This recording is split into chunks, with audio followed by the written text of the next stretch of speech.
Right now, somewhere in Winnipeg, a retired school administrative assistant named Margaret is 67 years old, and she is quietly leaving about $2,000 a year on the table.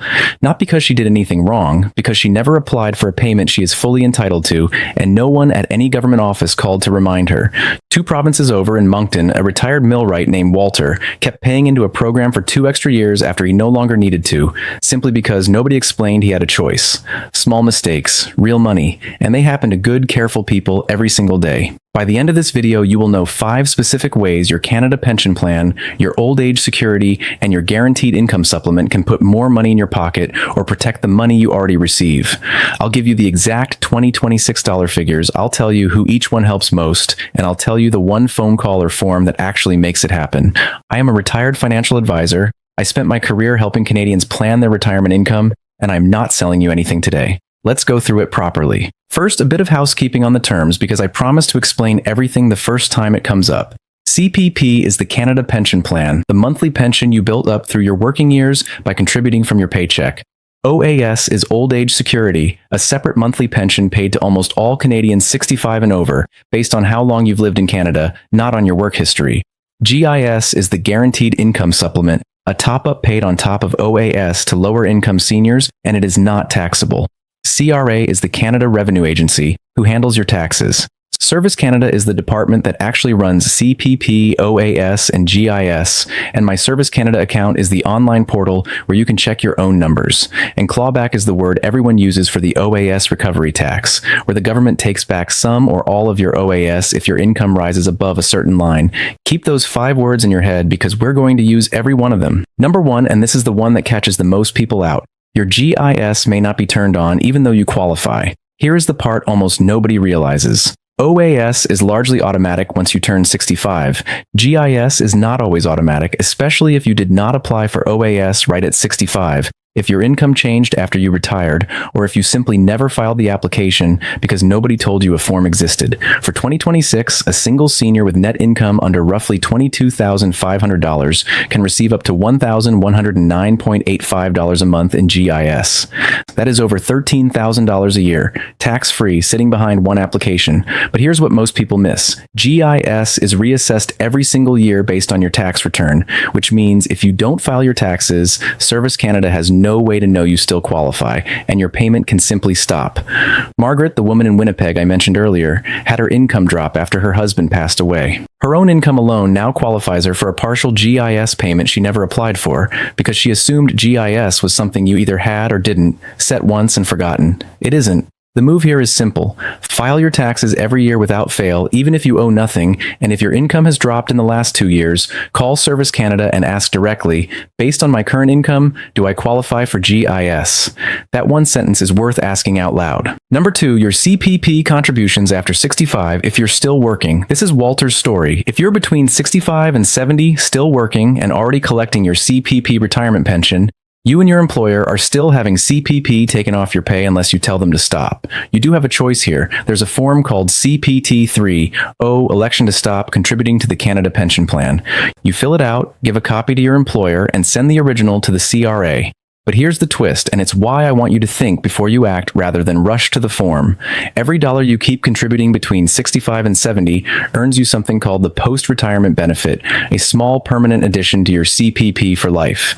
So this isn't automatically a mistake to keep contributing. It's a choice you should be making on purpose instead of by default. If money is tight right now and you'd rather have the cash in your pocket every payday, stopping is often the right call. If you don't need the income today and would rather build a slightly larger permanent pension, continuing can make sense. What matters is that you decide instead of your paycheck deciding for you.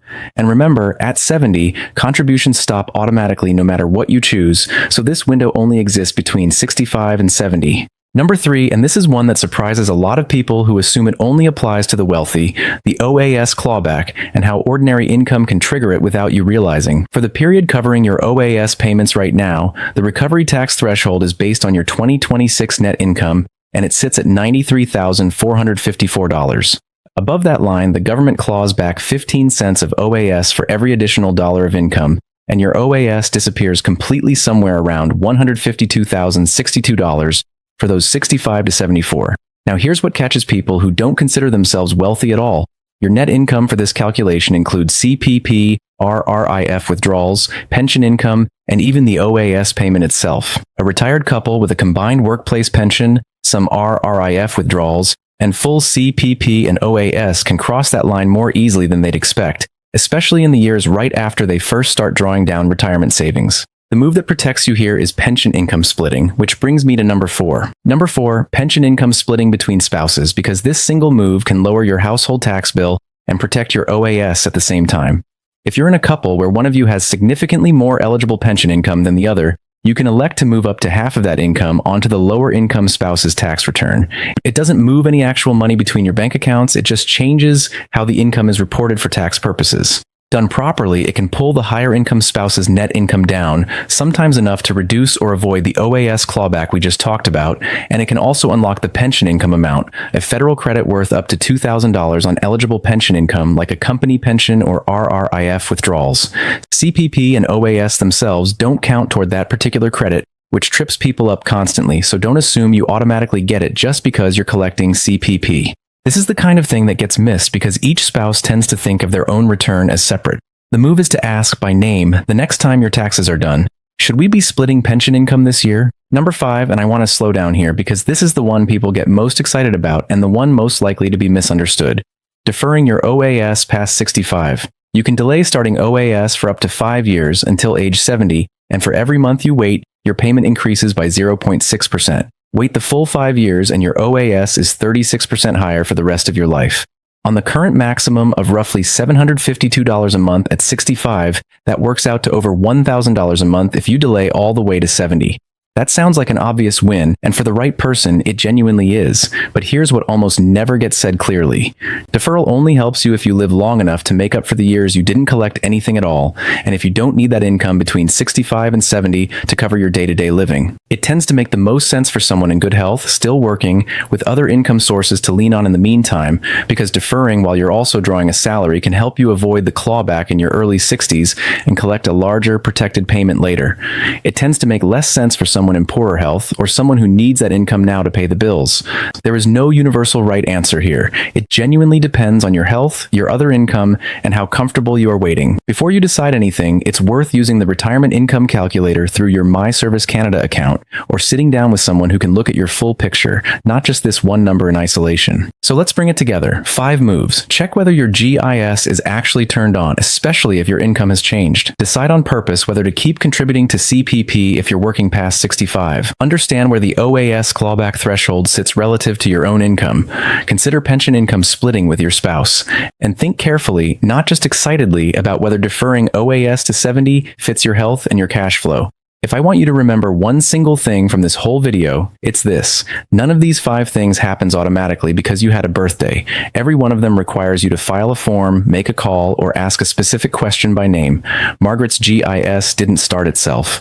Walter's CPP contributions didn't stop themselves. Pick the one that applies most to your situation this week and take one step on it. Log into your My Service Canada account or make one phone call. That's genuinely all it takes to get started. If this helped you understand your own CPP and OAS a little better, consider subscribing because next video I'm going to walk through exactly how survivor benefits work when a spouse passes away and what changes to your CPP and OAS the month after, because almost nobody explains that clearly either, and it matters more than people realize. You've paid into this system your whole working life. You're allowed to understand exactly what it owes you back.